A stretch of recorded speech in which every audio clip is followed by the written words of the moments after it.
Apostle Hoffman, how are you doing, sir? I am doing absolutely well. As you would say, I'm doing super fine, Chief Frazier. How about that? Man, you are a busybody.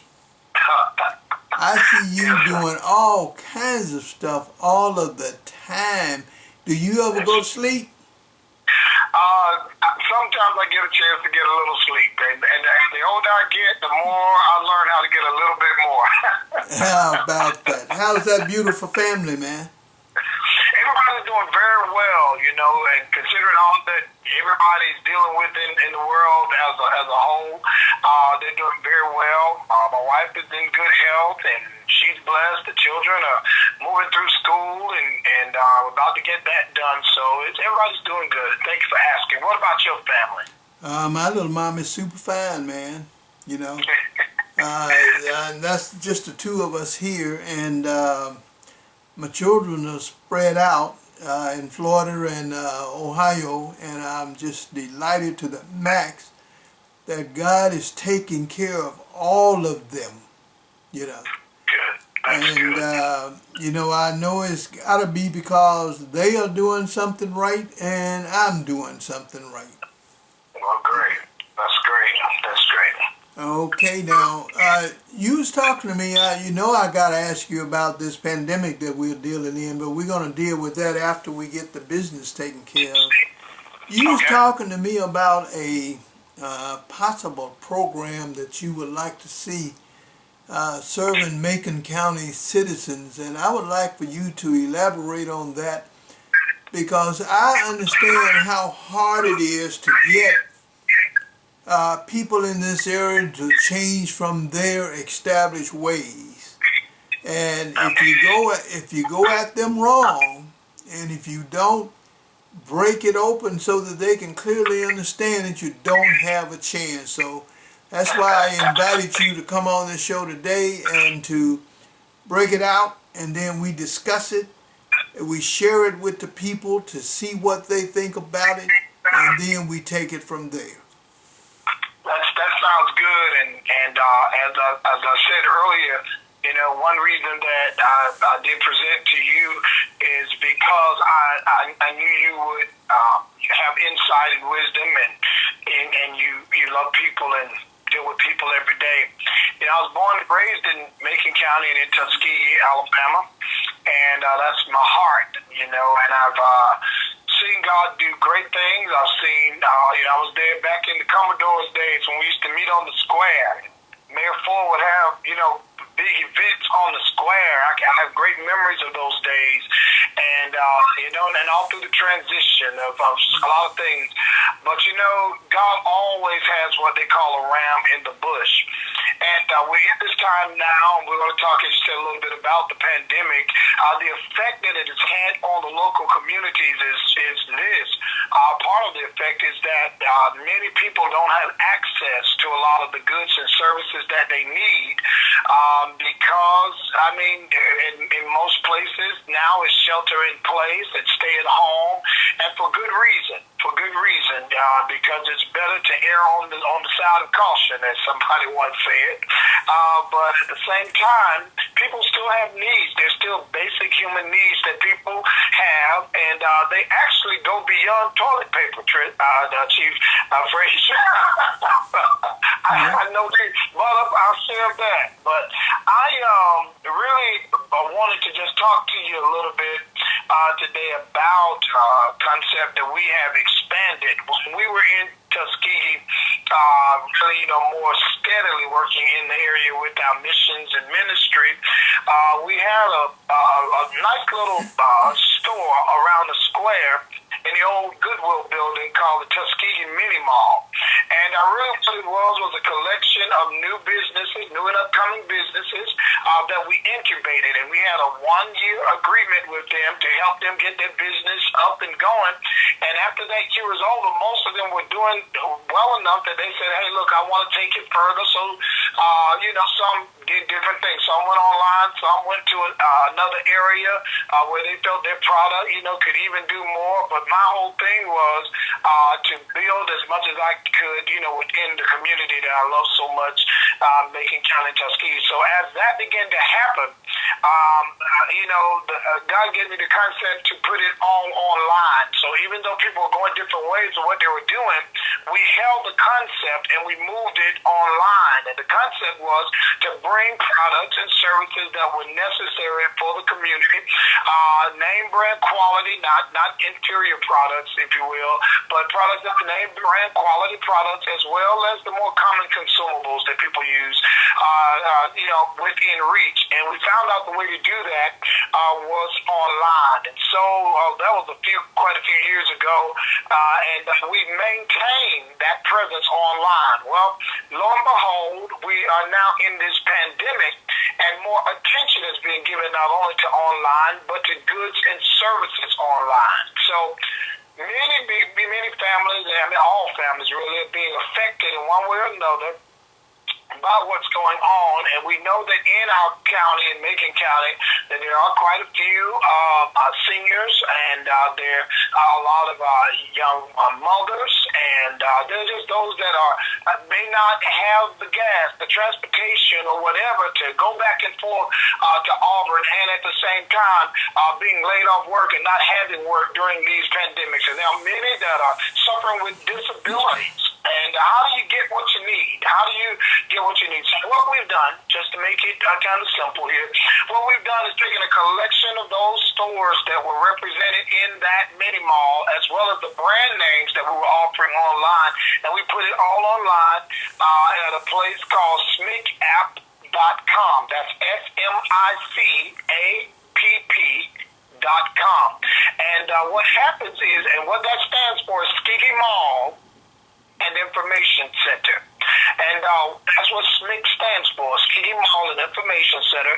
And really it's just a place that people can go and get the goods and services at great discounts. And not only that, you have now the convenience of products being delivered to your home. So if you're in a position or a situation where you can't get out, you can't get to another place, you can't get to Piggly Wiggly and the different stores that we have, then you can have these things brought to your house, or because we do have Walmart and Sam's listed with us, you can actually pre-order online, drive there, and have them to bring those items out to the pickup area, and they can put them on the pickup truck or put them in your car, so you don't have to go in and stand 6 feet apart and hustle and bustle and risk getting sneezed on, or whatever the concern may be.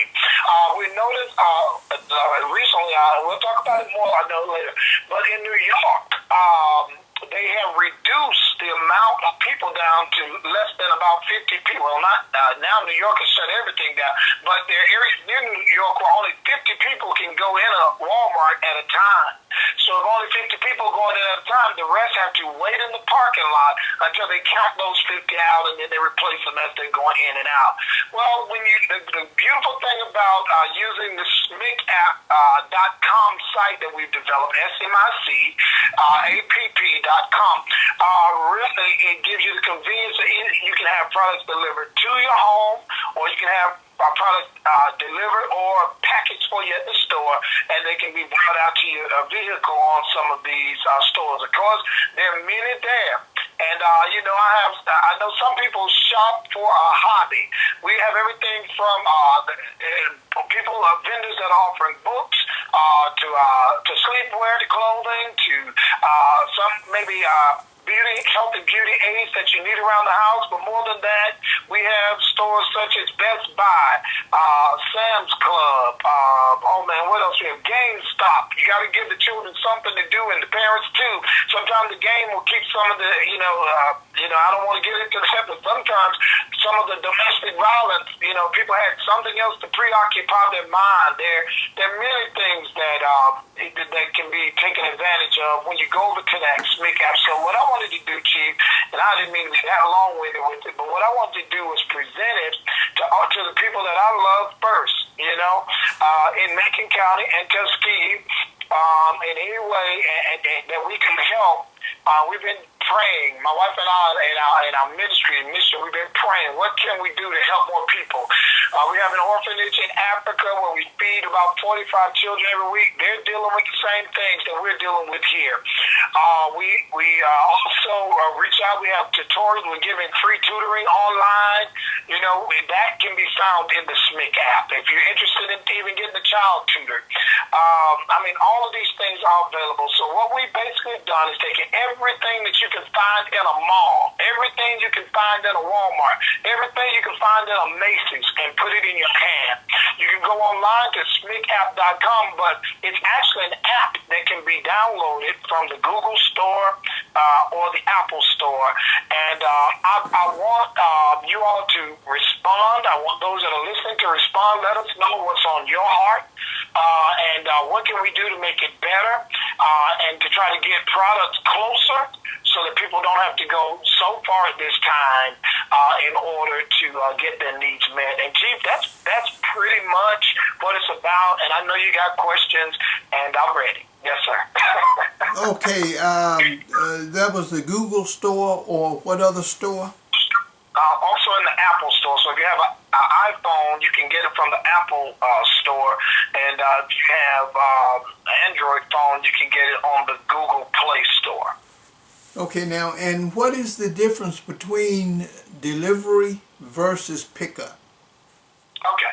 Well, what happens is many of the stores are still delivering. Right now, the trucking industry is one of the essential industries because they're delivering. The mail services are listed as essential industries, so there will continue to be courier services and that type thing in the traditional manner. So many of these this app contains many businesses such as Macy's and some of the other GameStop and all these, that they'll actually, I mean, once you order, it can be delivered right to your mailbox or right to your front door. Pickup is, for example, you go on Walmart, you go grocery shopping, you go shopping for your toiletries, you go shopping for your health and beauty aids, or maybe you need some socks, maybe you need undergarments, whatever. You go shopping as you would at Walmart, but you do it online through the app and get everything that you need ordered. They'll pack it up and they will have it ready for you when you get there, and they actually have attendants that will bring it out to the car. It's already paid for. You paid for it online. They put it in that trunk. They put it on the back of that truck, and you can drive it to the house and do what you got to do to get it cleaned up and in the house. Because nowadays, before I bring things in, we try to follow certain precautions just like everybody else. Yes, sir. Okay, now on deliveries, would there be an additional charge for deliveries, or how does that work? Good question, Chief.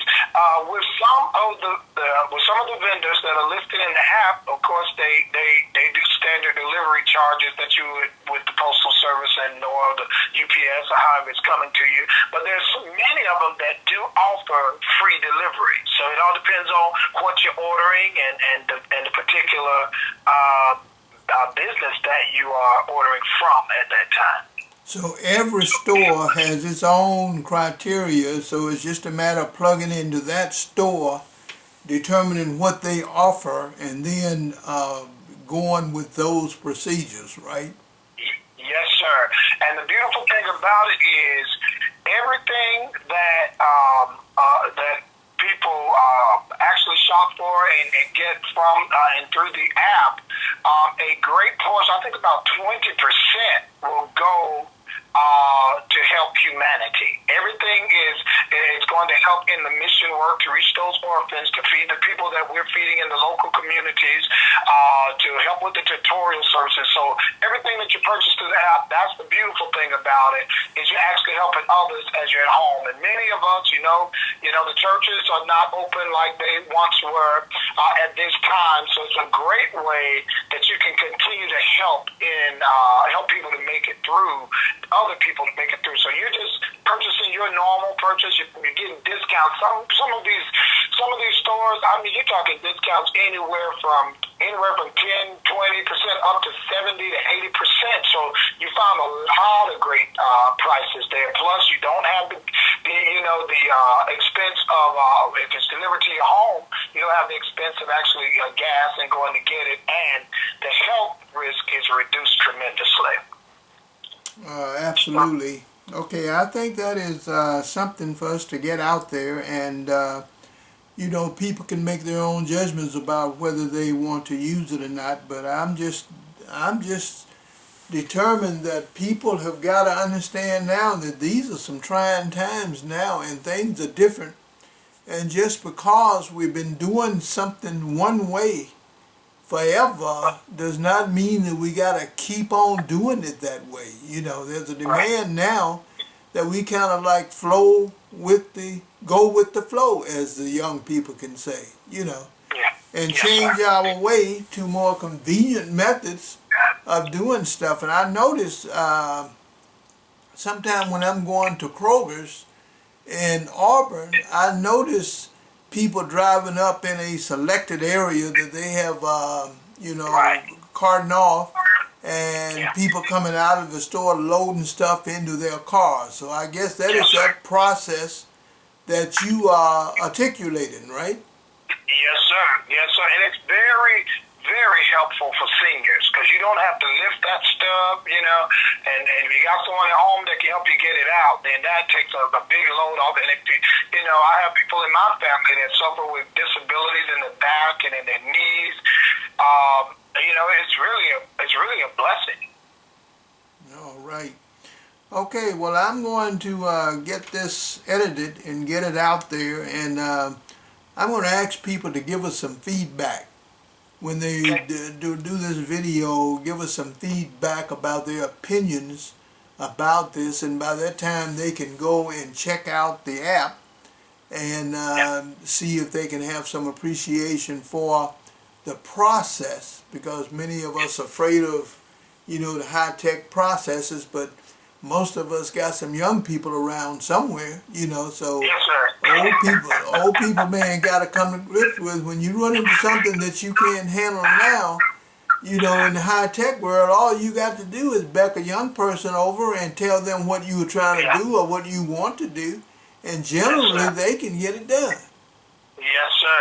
You know, my mother's in her 70s, and she probably laughed once she hears this, because she'll probably hear it, and she'll probably laugh about it. But, you know, my mom, something on the computer, she says, well, you know, I don't know, and I don't know, but when it comes to things that pertain to shopping and to cash, she can find those apps. And so, you know, a lot of seniors now are learning to shop online. If you have problems going in the store, like the Apple store, the Google store, see, they can go to SMIC, that's SMICapp.com, and click the download there. They can find it right over there. So that's SMICapp.com as well. Okay, very good. Now let's switch over to some God's business here, man, because yes, sir. God is speaking loud and clear to the world. I mean, he didn't pick a eastern country or western country, southern or northern countries. He just came out and spoke worldly, you know, and my interpretation of what I consider the message from God is that I'm believing that God just don't like ugly, and he has kind of like become fed up with the way the man who was charged with dominion over everything, you know, is messing up his universe. Well, what's your spiritual interpretation of that? Well, you know, one thing that I've learned in the few years I've been on this planet is, and one thing I do not believe in is what they call coincidences. I believe that everything happens for a reason, and I believe that everything has a purpose. And so when all of this began to happen, you know, there were people that didn't take it seriously, or they said this, and I began to look at it and pray on it. The scripture that came to my mind, I began to think about the story of Jonah. And in the book of Jonah, God sent the prophet to preach to a very sinful, wicked place. The Ninevites, they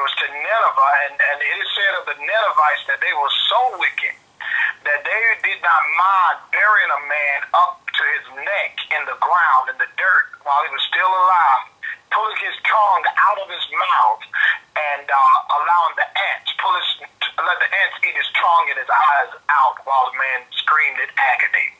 And they were so wicked that God sent a prophet to them, and the prophet didn't want to go. But finally, God works with the preacher, and I believe he's working with the preachers. He worked with the preacher, and the preacher goes down and preaches, and he basically it's a one-liner sermon. Repent, or God will destroy this city in 40 days. And all of a sudden, the people began to, I believe it was 30, 40 days, and the people began to fast, and they began to pray, and they began to call upon God, and the king heard about it, and the king and leadership began to fast and pray, took off his robe and his fancy garments, and as they cried out to the Lord, he actually turned away the danger that was about to come upon them. And when I heard about this, that is what came to my mind, and it just fell to my mind and in my spirit that the earth needed a fast. The earth needed a fast. You know, many times in the Bible you see there's a Sabbath. God says, don't plant, give the land to rest. I mean, we have extracted everything from trees to dirt to gravel. We've extracted, the earth has been sand upon. I mean, there is every inch from the way we talk to the way that we live to the murders to all the things, every inch that people can stand on. It's just like we do what we want to do. And I began to think about that and think about God in his mercy, who does not want to see man annihilated. He don't want to see man totally wiped away. That's not God's intention. And I believe that our actions, our causes, bring on an effect from nature, from the universe, from the will and purpose that God has put in place. I believe it has consequences, and I believe we are dealing with a consequence here. And I believe that in God's mercy, he said to all of us, like he said to Israel, it's time to take a break. It's time to sit down. It's time to take a break. And if you're willing to go on in your house and sit down so you can't get to your girlfriend. I'm going to preach a little bit now since you're in. You take a little break from the club. If you get off the stripper pole, if you're willing to stop some of the things that you've been doing and take a break from doing things your way, you'll find that I do have mercy. I do have love, and I can turn it around. So I just believe that to every cause there's an effect, and you just can't keep abusing this planet and she not speak back to us. And stop cussing, stop fighting, stop killing one another. Stop molesting your children. I don't understand how a man can be so low that he will take abusive actions against his young boys and young girls, And some people confuse me because when they want to justify their evil doings, they'll claim that God don't punish. But now, I just heard you say that when God didn't like something, he took an action. I've heard my wife talk about, who's the biblical scholar in this family, talk about God, destroying the whole city because people were doing crazy things. So where do people get this notion that God is a whip of some kind, that he just loves everybody and you can do whatever you want to do and he's going to forgive you for it? Address that for me. Chief, I think that's how we know that man didn't write the Bible. I think that's how we know that the Bible is God-inspired. That man didn't come up with it, because if we had written it, we surely wouldn't have written about our sins. You surely wouldn't see the sins of David and the sins of Solomon and the sins of great men, men that were, that God loved and had a good relationship with God for the most part. But if man had written that Bible, man would have eased the tension towards his own wrong actions. And I think that it's human nature to try and hide ourselves behind fig leaves from what we know to be the reality. Because when you know the truth and you go against the truth, and that's whether it's me or anybody, because we all are pressing. But if you know the truth and go against that truth, the Bible says there remains a fearful sense of judgment upon you. And you may not say anything to anybody, but you know that you have done the wrong thing. And it'll show up in, I mean, come on, you're a lawman par excellence, you know?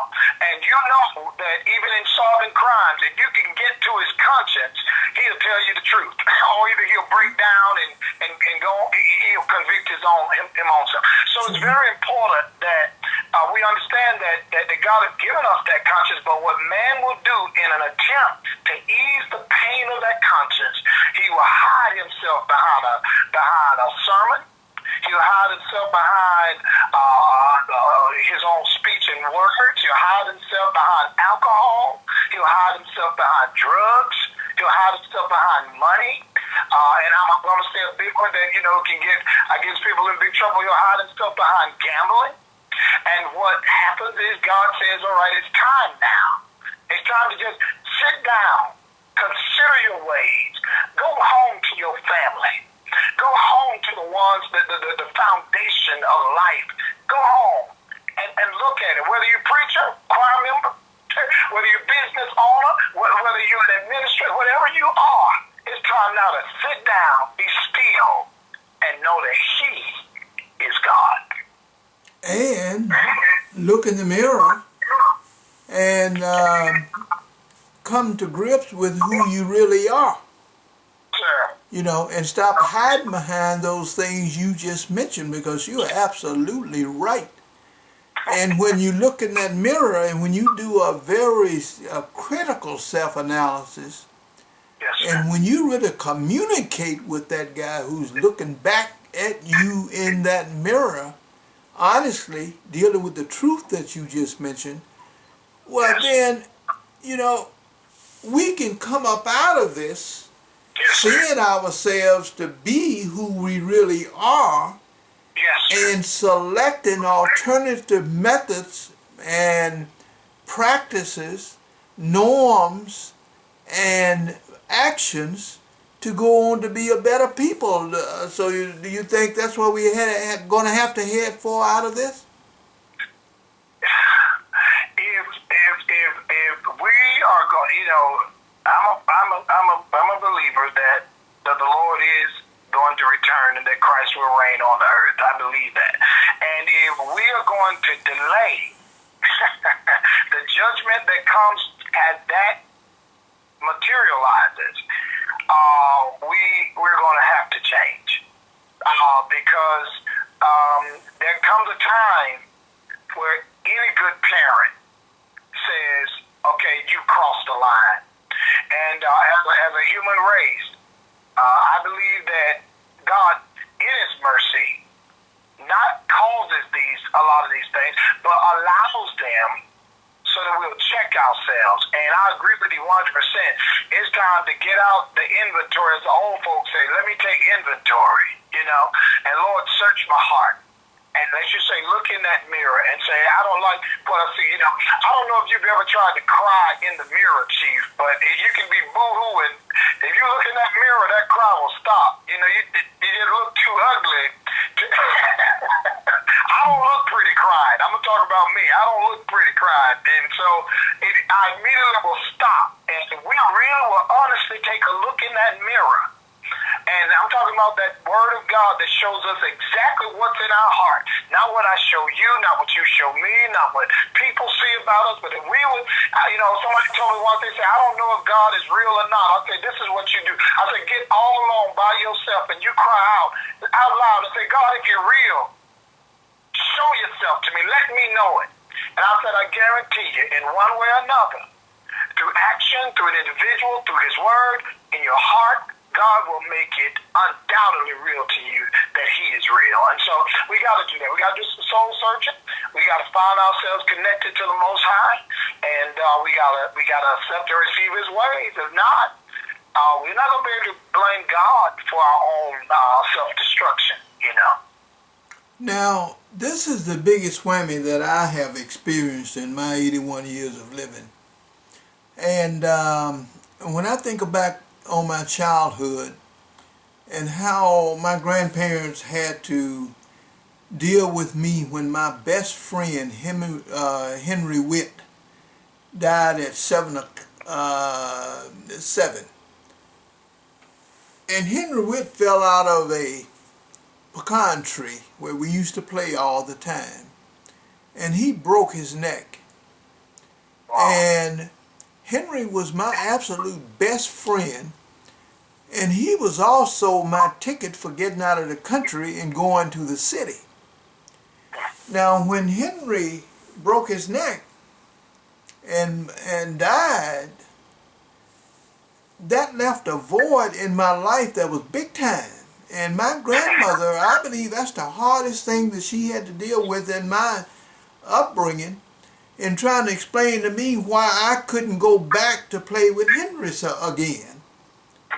You know, and I don't know whether she ever said anything that satisfied my curiosity or my hurt, because my friend had disappeared all of a sudden.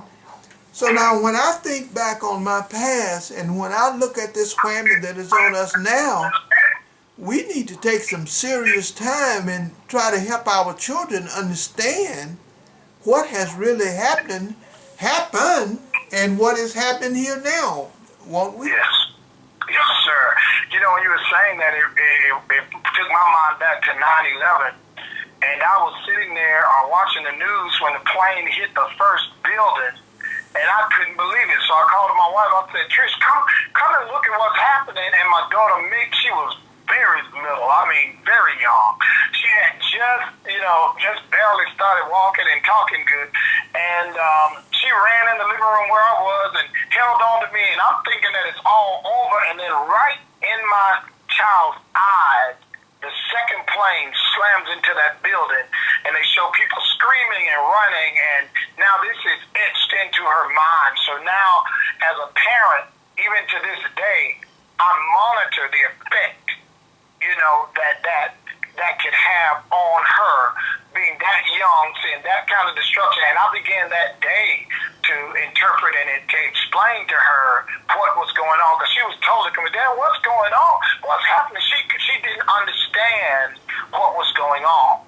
And so I agree with you. It is the parents' job to narrate as best they can what's going on. And as you said, your grandmother, I believe it was, you said that she just couldn't say anything to satisfy or give you an understanding of what was happening there. I've had to, sometimes when people have loved ones to pass, you have to give them an answer. Here's where I always start. The Bible says in St. John chapter 10 that it is the thief that comes to steal, to kill, and to destroy. So I put all stealing, killing, and destruction first in that compartment, and then I start from this. And I say, now, I ask the parent, or I ask the loved one, I say, at any time did God warn you? Did he speak to you about helping them in any way? And a lot of times you'll find that people will throw their hands up and they'll say, right before that happened to my child, God told me to check on them. Right before that happened, it was something that was just telling me to go and look, or something that told me to go home early, or, God is always prompting us before these things come. He's always warning us before these things come. God uses whom he chooses. If you go back, there's a video at TEDx online where Bill Gates stood up and he said 5 years ago that our next biggest enemy is not going to be a nuclear war. Our enemy is going to be a pandemic. And he described exactly what we're seeing today. And so many times we hear and don't hear. Many times we don't move on the warning.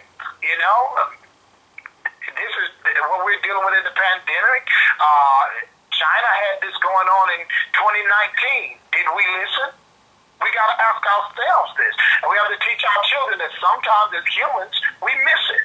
Sometimes we miss it. Sometimes we don't hear. Sometimes we're not listening. Sometimes we're too busy doing our thing. And then when we come to grips with that and say, hey, God, we can't blame you. We ask you to forgive us for not listening. We have missed too many things for too long. And based on what you just said, I would like to encourage people to not try to know something that they don't know in this situation. Yes. And when their children ask them a question, if Yes. they don't know the answer, don't give them rhetoric and lies. Don't Yes. ignore that child and say, get out of my face. Don't be asking me no questions like that. Right. If Right. you don't know, call someone Yes. who does. Yes. And get the very best explanations that you can get. Yes. And maybe need to call several people, you know. Yes. And then Yes. piece together, based on Yes. your family situation and Yes. your level of understanding and your children's level of understanding, piece Yes. together the best that you can get out of all of that advice that you have accumulated, and then Yes. feed that child the Yes. very best explanation that you can. Yes. Because I'm telling you, I think this whammy now will Yes. not only cripple many of us as adults psychologically, if we don't bring our children through this, be very sure that we pay attention to and deliver the very best advice that we can to Yes. avoid that. And when it comes to psychology, it's so shaky and so touchy because it may look like something that is not. Right. Or it Right. may be it may not be something that it appears to be. So we have to now collect all the evidence, develop the best interpretation and understanding that we can get, Yes, sir. and then kind of like feed it to those children in a way that they can be whole from this thing. And they can understand that there's a God above who have different agendas from what man has. And, you know, there's a devil out there too, I guess, who is working to help you destroy yourself, you know, in spite of what God may be about.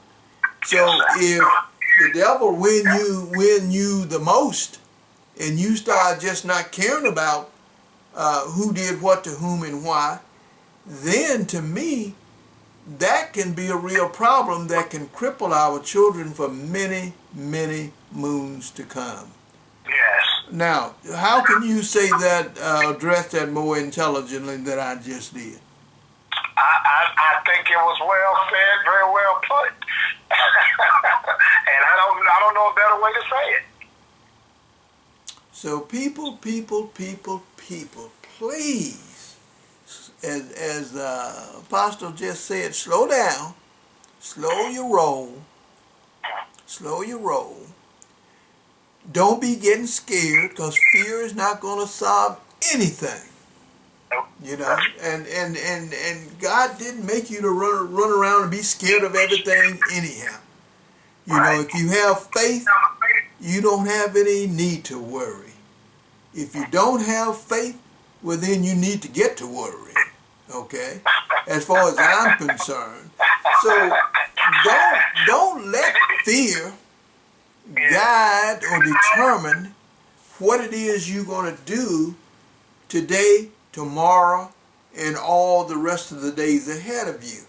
You know, Right. if death comes to somebody in your family, well then you surround that family, you give them the best support, the best love, the best uplifting that you can give. Because death is a God's invitation to come home. And we can't do anything about that.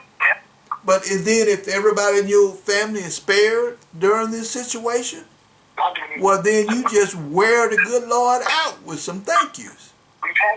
Thank you, thank you, thank you, thank you, thank you forever. That's the way I feel about it.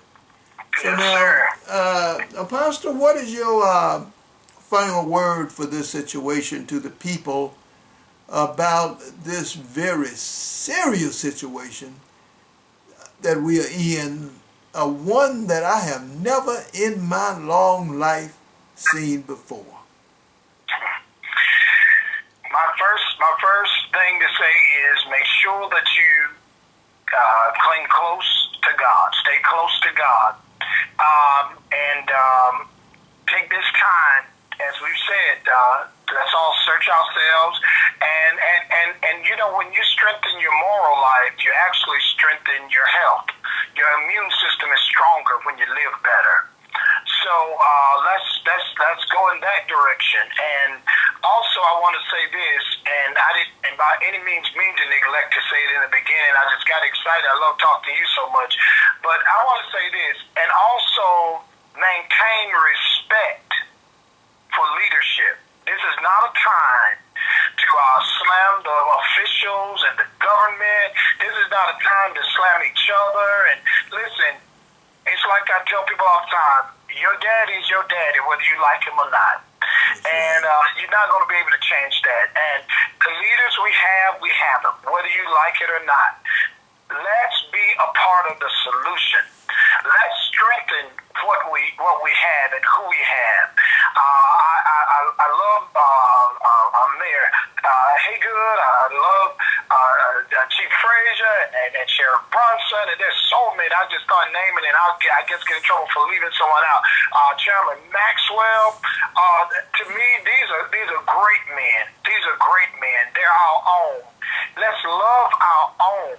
Let's love. Love heals. Love covers a multitude of faults. Love, you know, I've been married almost 30 years. It's no way that I would try to pretend that there weren't times where, you know, we don't look as good to each other. We don't smell as good to each other. We don't feel as good about each other. But it's not in our feelings. It is in the truth. And the truth lies in that God has ordained authority. Let's respect authority. Let's go back to respecting ourselves, each other, our leadership, our parents, our friends, our neighbors. You know, let's go back to those things and get away, if we can, and we can, from selfishness of what is in it for me? What do I get out of it? How about, how can I help somebody else? You'll feel better. There's a joy in giving. There's a joy in sharing. There's a joy in praying for others. It's good for your health. It's good for your immune system to walk in love. And so I would say, love God and love one another. Okay, sir. I appreciate you so very much, and I'll edit this as soon as I can and get it out there, and hopefully we've said something that makes sense to somebody out there that will help them to be the best that they can be. Yes, sir. Yes, sir. God bless you. Thank you so much, Chief. Okie dokie. Thank you, sir.